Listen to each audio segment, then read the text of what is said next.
तो देखिए question number 7 है।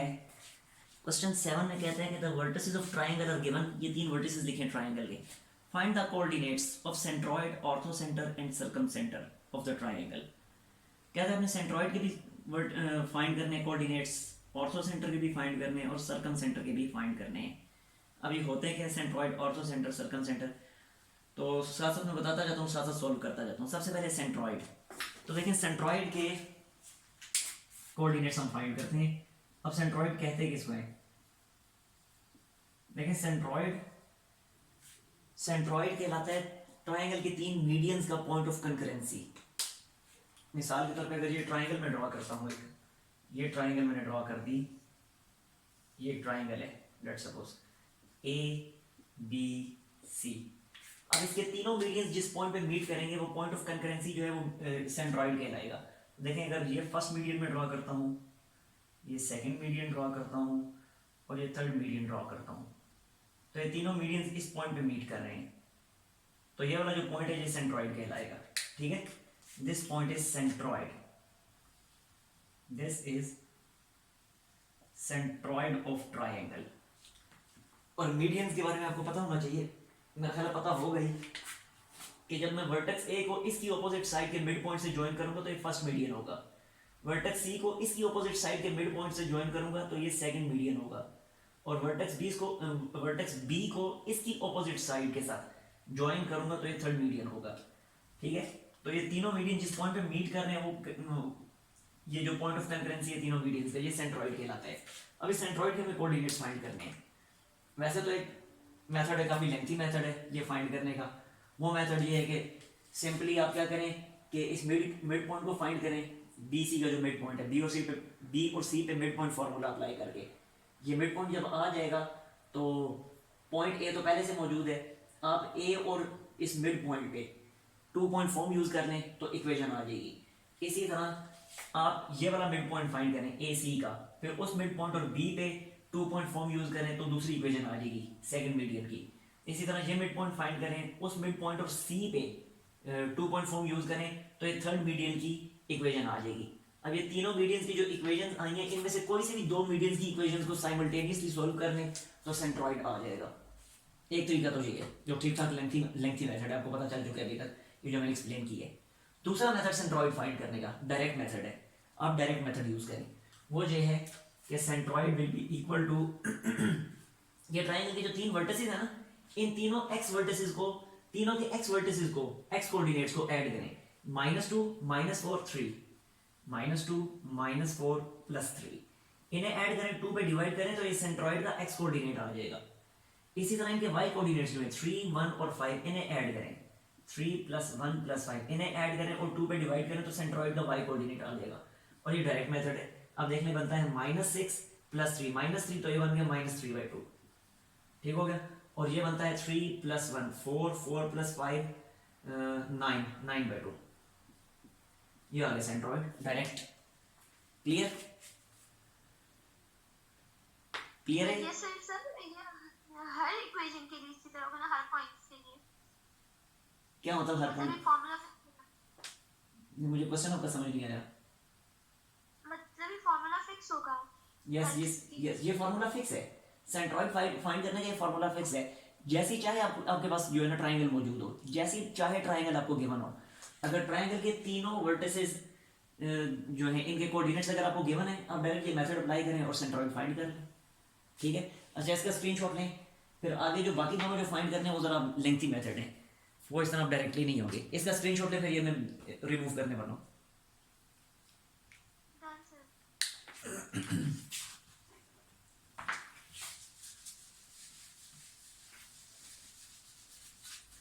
अब नेक्स्ट है ऑर्थोसेंटर नंबर 2। अब ऑर्थोसेंटर के कोऑर्डिनेट्स हमें फाइंड करने हैं। अब ऑर्थोसेंटर किसे कहते हैं, तो देखें फिर मैं एक ट्राइंगल ड्रॉ करता हूं। ये एक ट्राइंगल मैंने ड्रॉ कर दी, ये इसके कोऑर्डिनेट्स हैं A B एंड C। अब ऑर्थोसेंटर क्या होगा, ऑर्थोसेंटर ये कि ट्राइंगल के ऑल्टीट्यूड्स अब ड्रॉ करें, ट्राइंगल के, हाँ सही है, ऑल्टीट्यूड्स ड्रॉ करें। अब ऑल्टीट्यूड क्या होते हैं कि देखें वर्टेक्स ए से इसकी ऑपोजिट साइड के ऊपर परपेंडिकुलर ड्रॉ करना है। अब मिड पॉइंट के साथ ज्वाइन नहीं करना, मिड पॉइंट के साथ जब ज्वाइन करते थे वो मीडियन आता था, हमें ऑल्टीट्यूड चाहिए, तो हम क्या करेंगे, ए से इसके ऑपोजिट वर्टेक्स के ऊपर परपेंडिकुलर ड्रॉ करेंगे, ठीक है। तो ये जो परपेंडिकुलर जो इसके ऊपर आके फॉल कर रहा है ये ऑल्टीट्यूड है बी सी साइड के ऊपर। इसी तरह सी से आप परपेंडिकुलर ड्रॉ करें ए बी साइड के ऊपर, तो ये सी से परपेंडिकुलर मैं ड्रॉ कर रहा हूँ ए बी साइड के ऊपर, तो ये सेकंड ऑल्टीट्यूड है। तो जब परपेंडिकुलर ड्रॉ किए तो डेफिनेटली एंगल 90 के बनेंगे, ठीक होगा। अब अगर इसी तरह मैं बी से ए सी साइड के ऊपर परपेंडिकुलर ड्रॉ करूं तो वो इसी पॉइंट से पास करेगा, लेकिन मुझे उसकी जरूरत नहीं है। अगर चाहे तो ड्रॉ कर दें, लेकिन मैं नहीं ड्रॉ कर रहा क्योंकि इधर बहुत ज्यादा गंद बन जाएगा। लेकिन अगर ड्रॉ करें बी से परपेंडिकुलर ड्रॉ करें ए सी साइड के ऊपर तो वो भी इसी पॉइंट से पास करेगा। हमें सिंपली चाहिए क्या, हमें ये वाला पॉइंट चाहिए, इसी पॉइंट का नाम ऑर्थो सेंटर है। यहां मैं लिख भी देता हूं, this point is ortho centre, ortho centre, ये पॉइंट ऑर्थो सेंटर है। यानी ऑर्थो सेंटर ऐसे पॉइंट को कहते हैं कि जिस पॉइंट पे ट्राइंगल के तीनों ऑल्टीट्यूड्स मीट करते हैं, that point is called ortho centre. हम सिंपली ऑर्थो सेंटर फाइंड कैसे करेंगे, जरा इस ऑर्थो सेंटर के दो कोऑर्डिनेट्स हमें चाहिए ना, एक्स कोऑर्डिनेट और वाई कोऑर्डिनेट। तो दो कोऑर्डिनेट्स चाहिए एक्स और वाई, तो मींस के दो अननोन्स फाइंड करने तो दो इक्वेशंस काफी होंगी हमारे लिए। तो वो दो इक्वेशंस होंगी कौन सी, देखें ये वाला जो ऑल्टीट्यूड ड्रॉ किया है, ये वाला ऑल्टीट्यूड, इस ऑल्टीट्यूड की इक्वेशन फाइंड करेंगे, इस ऑल्टीट्यूड की इक्वेशन फाइंड करेंगे। जब दोनों इक्वेशंस हमारे पास आ जाएंगी, उन इक्वेशंस को हम सॉल्व कर लेंगे तो एक्स और वाई की वैल्यूज भी आ जाएंगी। लेकिन ये दोनों इक्वेशंस हम फाइंड करेंगे कैसे, तो सिंपली हम ऐसे करते हैं कि देखें, अब लेट्स सपोज ये इन दोनों ऑल्टीट्यूड्स को चले मैं नाम दे देता हूँ। ये ऑल्टीट्यूड जो फॉल कर रहे हैं यहाँ पे आगे, इसको मैं नाम दे देता हूँ डी का, और ये ऑल्टीट्यूड आगे फॉल कर रहे हैं, इसे मैं नाम दे देता हूँ ई का। अब ए डी ऑल्टीट्यूड की अगर मैंने इक्वेशन फाइंड करनी है तो मुझे पॉइंट भी चाहिए होगा और स्लोप भी चाहिए होगी ए डी की। अब पॉइंट तो मुझे मिल गया क्योंकि ये ऑल्टीट्यूड ए डी जो है पॉइंट ए से पास कर रहा है, तो पॉइंट मेरे पास आ गया, और पॉइंट ए ऑलरेडी गिवन है क्वेश्चन में, तो पॉइंट तो मिल गया। अब इसकी स्लोप कैसे फाइंड करूंगा मैं ए डी की, तो बहुत आसान है, मैं ऐसे करूंगा, मैं बी सी की स्लोप फाइंड कर लूंगा।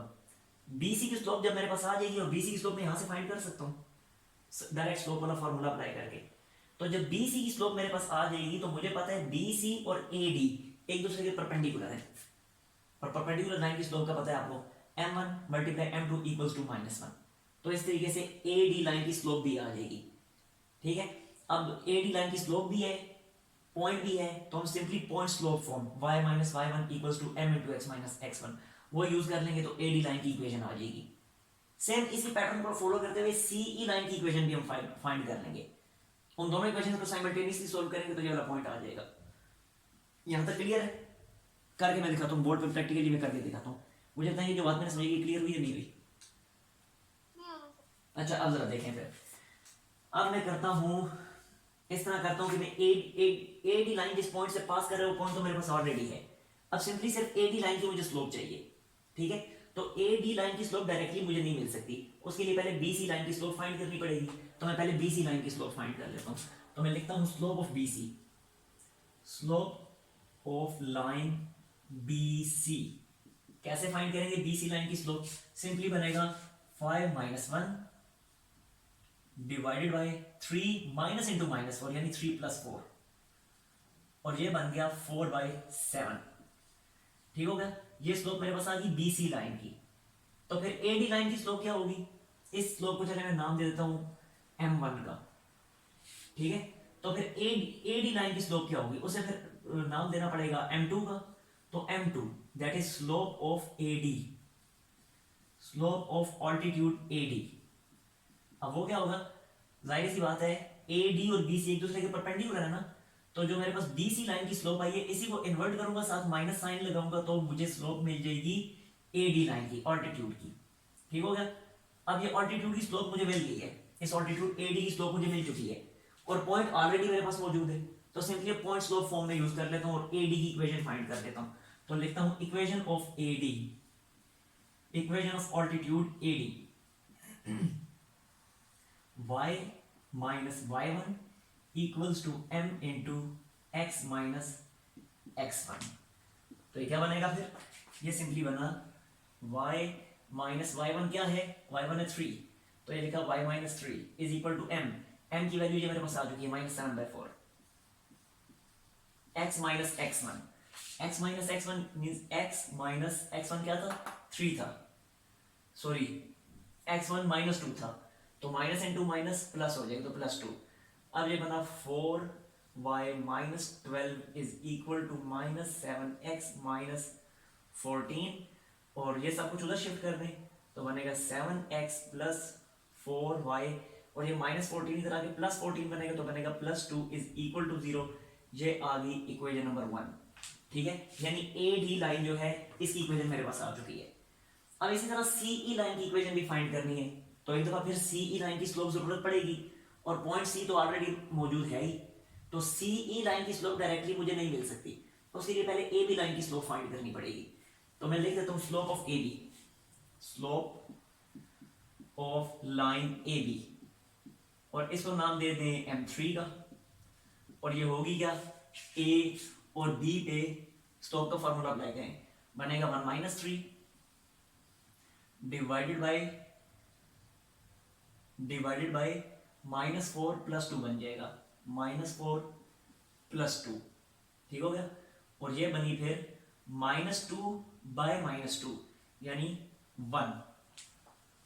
क्लियर, ये स्लोप आ गई मेरे पास ए बी लाइन की, इस लाइन की, तो सी ई लाइन की स्लोप क्या होगी, ए बी स्लोप को इन्वर्ट करें और साथ माइनस साइन लगा दें, तो slope of C E line, जिसको M4 का नाम दे देते हैं, और वो सिंपली होगी क्या कि ए बी की स्लोप को इन्वर्ट करें और साथ माइनस लगाएं, तो सिंपली बन गई -1, ठीक हो गया। अब आप यूज कर लें, अब आप यहाँ पे एक बार फिर पॉइंट स्लोप फॉर्म यूज कर लें, तो इक्वेशन ऑफ सीई क्या बनती है, y minus y1 is equal to M4 का नाम दे रखा है M4 into x minus x1, तो y माइनस y1, देखें जरा ये सी ई लाइन पॉइंट सी से पास कर रही थी ना, तो y1 पॉइंट सी का y कोऑर्डिनेट होगा, यानी 5 इज इक्वल टू M4 की वैल्यू फाइंड कर रखी है -1 इंटू एक्स माइनस x1, और x1 की वैल्यू क्या है 3, तो x minus 3, now it becomes y minus 5 is equal to minus x plus 3। आप इधर शिफ्ट करें तो बनेगा x प्लस y, और ये आके -8 बन जाएगा। दिस इज इक्वेशन नंबर 2, ठीक हो गया। अब जरा देखें, ये वाली जो इक्वेशन थी ये आई थी ए डी ऑल्टीट्यूड की, और ये इक्वेशन जो है ये आई है सी ई ऑल्टीट्यूड की। अब इन दोनों इक्वेशन को साइमल्टेनियसली सॉल्व करें तो आपके पास ऑर्थो सेंटर आ जाएगा, हो जाएगा अब यहां से आगे।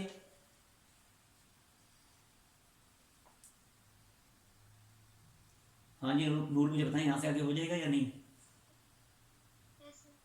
ठीक है, इसका स्क्रीनशॉट लें फिर मैं नेक्स्ट करके दिखाता हूँ। नेक्स्ट है इसके बाद ऑर्थो सेंटर के बाद सर्कम सेंटर, इसका मैं स्क्रीनशॉट हो गया। अच्छा नेक्स्ट है सर्कम सेंटर।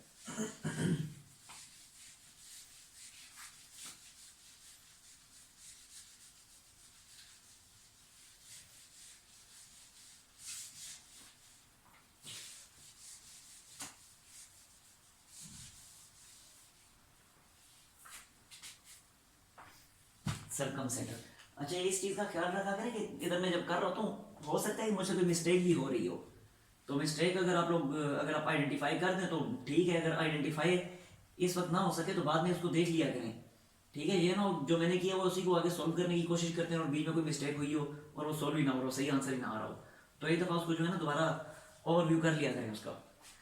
अच्छा अभी देखें सर्कम सेंटर फाइंड करना है।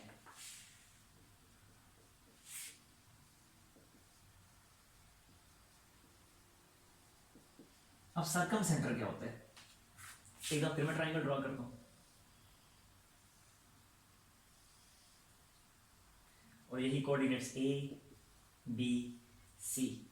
अब सर्कम सेंटर होगा क्या, सिंपली अभी इससे पहले ऑर्थो सेंटर के लिए मैंने क्या किया था, पॉइंट ए से मैंने परपेंडिकुलर ड्रॉ किया था ना बी सी के ऊपर। अब मैं पॉइंट ए से बी सी के ऊपर परपेंडिकुलर ड्रॉ नहीं करूंगा, बल्कि ये करूंगा कि इस बी सी का परपेंडिकुलर बाइसेक्टर ड्रॉ करूंगा। अब परपेंडिकुलर बाइसेक्टर का मतलब होगा कि वो बी सी के मिड पॉइंट से भी पास करेगा और बी सी के परपेंडिकुलर भी होगा। ठीक है, तो देखें जरा, ये बी सी का अगर मैं परपेंडिकुलर बाइसेक्टर ड्रॉ करता हूँ तो ये पॉइंट बी सी के मिड पॉइंट से यहाँ से पास करेगा और ये होगा परपेंडिकुलर बाइसेक्टर, ये ठीक हो गया।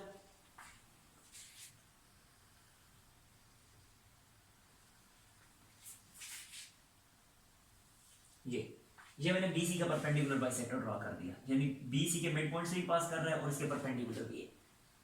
इसी तरह अब अगर मैं इस AC का परपेंडिकुलर बाइसेक्टर ड्रॉ करूं तो वो AC के मिड पॉइंट से, सॉरी AB के मिड पॉइंट से पास करेगा यहां से, और AB के परपेंडिकुलर भी होगा। तो ये देखें, ये AB का परपेंडिकुलर बाइसेक्टर ड्रॉ कर देता हूं मैं इस तरह से, तो ये भी परपेंडिकुलर होगा, ठीक है। अब तीसरा जो परपेंडिकुलर बाइसेक्टर AC का अगर मैं परपेंडिकुलर बाइसेक्टर ड्रॉ करूं तो वो भी इसी पॉइंट से पास करेगा, इस वाले पॉइंट से, ठीक है। तो ये तीनों परपेंडिकुलर बाइसेक्टर जिस पॉइंट पे मीट करते हैं उस पॉइंट को कहा जाता है सर्कमसेंटर। तो यहां मैं लिख भी देता हूं, दिस पॉइंट इज सर्कमसेंटर, सर्कमसेंटर। तो तीसरा परपेंडिकुलर बाइसेक्टर यानी AC साइड का परपेंडिकुलर बाइसेक्टर मैं ड्रॉ नहीं करूंगा क्योंकि मुझे उसकी जरूरत नहीं है, मुझे पता है कि वो भी इसी पॉइंट से पास करेगा। मुझे सिंपली सिर्फ ये पॉइंट चाहिए, क्वेश्चन में मुझे ये पॉइंट फाइंड करने का कहा जा रहा है। अब ये पॉइंट मैं कैसे फाइंड करूंगा, एक दफा फिर ये जो दो परपेंडिकुलर बाइसेक्टर AB का जो ये परपेंडिकुलर बाइसेक्टर ड्रॉ किया इसकी इक्वेशन फाइंड करूंगा, और ये BC का जो परपेंडिकुलर बाइसेक्टर ड्रॉ किया है इसकी इक्वेशन फाइंड करूंगा। दोनों इक्वेशंस को सॉल्व करूंगा तो ये वाला पॉइंट मिल जाएगा जो इनका पॉइंट ऑफ इंटरसेक्शन है, ठीक है। लेकिन एक दफा फिर देखें कि अगर मुझे इस तरह करता हूं मैं, चलें वैसे नाम कोई बनता तो नहीं क्योंकि लाइंस हैं, लेकिन मैं आसानी के लिए नाम इन्हें दे देता हूं, यहां से नाम मैं इन्हें दे देता हूं, इसको मैं दे देता हूं LM का, ठीक है, और इसे दे देता हूं LM PQ का नाम दे देता हूं। चलें, अब मुझे LM लाइन की इक्वेशन चाहिए और PQ लाइन की इक्वेशन चाहिए, यही दोनों परपेंडिकुलर बाइसेक्टर्स हैं। अब इनकी इक्वेशन मुझे चाहिए, तो अगर मैं LM लाइन की इक्वेशन फाइंड करना चाहता हूं तो मुझे पॉइंट की जरूरत पड़ेगा और साथ ही साथ मुझे इस LM लाइन की स्लोप भी जरूरत पड़ेगी। अब पॉइंट मैं कैसे फाइंड करूंगा, LM लाइन का पॉइंट कैसे फाइंड करूंगा, तो देखिए LM लाइन इस वाले पॉइंट से तो पास कर रहे हैं ना, और ये पॉइंट जो है जिस AB साइड का मिड पॉइंट है, तो मैं A और B पे मिड पॉइंट फार्मूला अप्लाई करूंगा तो ये वाला पॉइंट आ जाएगा, ठीक है।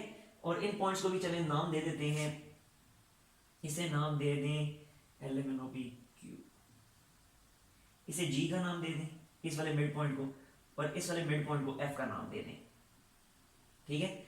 तो अब अगर मैं A और B पे मिड पॉइंट फार्मूला अप्लाई करूं तो पॉइंट G के कोऑर्डिनेट्स आ जाएंगे, और LM लाइन जो है पॉइंट G से तो पास कर ही रही है, तो पॉइंट मुझे मिल गया LM लाइन का। अब LM लाइन की स्लोप भी चाहिए, तो देखिए मैं AB लाइन की स्लोप फाइंड कर लूंगा, जो AB लाइन की स्लोप होगी उसे इन्वर्ट करूंगा, माइनस लगाऊंगा तो LM लाइन की स्लोप भी आ जाएगी क्योंकि LM लाइन AB लाइन के परपेंडिकुलर है। अब पॉइंट भी आ गया, स्लोप भी आ गई, अब पॉइंट स्लोप फॉर्म यूज करके हम इक्वेशन फाइंड कर लेंगे। ये चीज क्लियर है, करके मैं दिखाता हूँ बोर्ड पे, लेकिन जो समझ आई है नहीं आई। Yes sir.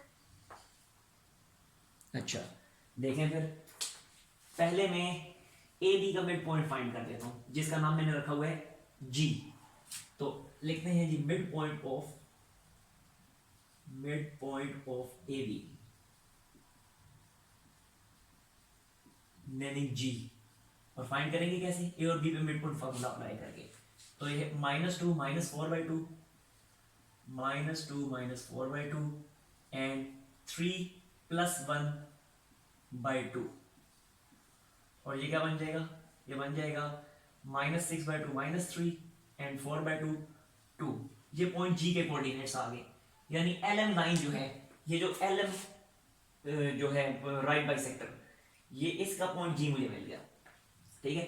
अब मुझे इसकी स्लोप भी चाहिए LM लाइन की, तो LM लाइन की स्लोप भी मैं फाइंड कर लेता हूं। पहले उसके लिए मुझे AB लाइन की स्लोप फाइंड करनी पड़ेगी, तो AB लाइन की स्लोप क्या बनेगी, देखें स्लोप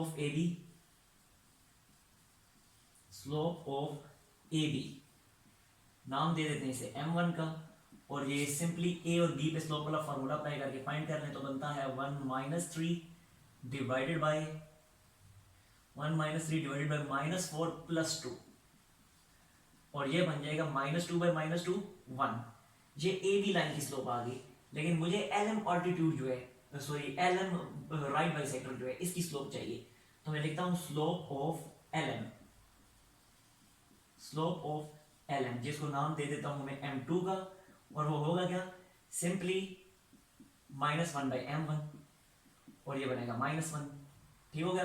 तो ये एल एम लाइन की स्लोप मुझे मिल गई, और एल एम लाइन जिस पॉइंट से पास कर रही है वो पॉइंट तो मुझे पहले ही मिल चुका था। अब मैं simply point slope form use कर लेता हूँ और एल एम लाइन की इक्वेशन फाइंड कर लेता हूँ। तो equation of L M, y minus y1 equals to m into x minus x1। y minus y1, देखें y1 फाइंड कर चुके हैं हम, ये क्या है 2 इज इक्वल टू m हमारे पास मौजूद है -1, तो ये लिखा -1, और इधर m नहीं लिखूंगा, m2 लिखूंगा ऐसे, ठीक है। और x माइनस x1, x1 क्या आया था, ये -3 आया था ना, तो ये ओवरऑल बनेगा +3। अब ये बन गया y minus 2 is equal to -x plus 3, और ये बन जाएगा x प्लस y, और ये इधर आएगा तो ये ओवरऑल बन जाएगा -5 इक्वल्स टू 0। ये बन गई इक्वेशन नंबर 1, यानी ये LM लाइन जो है, LM राइट बाइसेक्टर, इसकी इक्वेशन मुझे मिल गई। अब इसी तरह से दूसरा राइट बाइसेक्टर जो है PQ, जिसको नाम दिया हुआ है, अब उसकी इक्वेशन मुझे फाइंड करनी है। लेकिन उसके लिए भी फिर ये PQ जिस पॉइंट से पास कर रही है, पॉइंट F, इस पॉइंट F के कोऑर्डिनेट्स चाहिए होंगे और PQ लाइन की स्लोप भी चाहिए होगी। तो पहले पॉइंट F फाइंड कर लेते हैं, B और C पे मिड पॉइंट फार्मूला अप्लाई करके। तो मैं लिखता हूं mid point of BC, mid point of BC, जिसका नाम दे रखा है कैपिटल F का। अब देखो फाइंड कैसे करेंगे, B और C पे मिड पॉइंट फार्मूला अप्लाई करके। तो बनेगा -4 + 5/2, स्पेस कम है, मैं डायरेक्टली कर देता हूं, ठीक है। देखें B और C पे मिड पॉइंट फार्मूला अप्लाई करना है, तो -4 + 3 डिवाइडेड बाय 2, यानी ओवरऑल बनेगा -1/2। तो ये डायरेक्टली मैंने लिख दिया -1/2, ठीक हो गया। और फिर y कोऑर्डिनेट चाहिए, तो y कोऑर्डिनेट क्या होगा, इनके y कोऑर्डिनेट्स को सम अप करें 1 और 5 को, 1 + 5 डिवाइडेड बाय 2, यानी 6/2, जो कि बनता है 3। ठीक, इस तरह मेरे पास BC लाइन का मिड पॉइंट आ गया, यानी पॉइंट F मुझे मिल गया। लेकिन अब मुझे PQ लाइन की स्लोप भी चाहिए, तो उसके लिए पहले BC लाइन की स्लोप फाइंड करनी पड़ेगी। तो slope of BC, slope of, ये 1 मिनट में कोई मिस्टेक तो नहीं की मैंने, सही चल रहा हूं, पहले AB का मिड पॉइंट फाइंड किया था ना, ठीक है, सही चल रहा हूं। अब slope of BC line, BC line की स्लोप मुझे फाइंड करनी है। तो स्लोप ऑफ BC क्या होगी, y2 माइनस y1 यानी 5 - 1 divided by x2 minus x1, यानी 3 माइनस इंटू माइनस फॉर 3 + 4, 3 + 4, जो कि बन गया 4/7। ठीक हो गया। ये BC लाइन की स्लोप मुझे मिल गई, लेकिन मुझे स्लोप किसकी चाहिए, PQ लाइन की। यहाँ पे 4 आएगा, कहाँ पे, यहाँ पे 7 लिखा आपने। B और BC = 5 - 1 3 + 4, 5 - 1 3 + 4, ठीक है, 3 + 4 आगे सही लिखा हुआ है। अच्छा देखें, हम ये BC लाइन की स्लोप आ गई मेरे पास, लेकिन मुझे स्लोप चाहिए इस PQ लाइन की।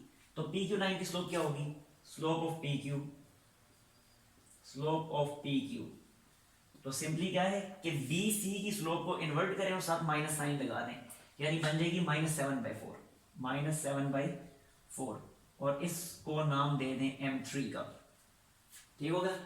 अब देखें, ये PQ लाइन जिस पॉइंट F से पास कर रही है वो पॉइंट भी मेरे पास आ चुके हैं, और साथ ही साथ इस PQ लाइन की स्लोप भी मेरे पास आ चुकी है।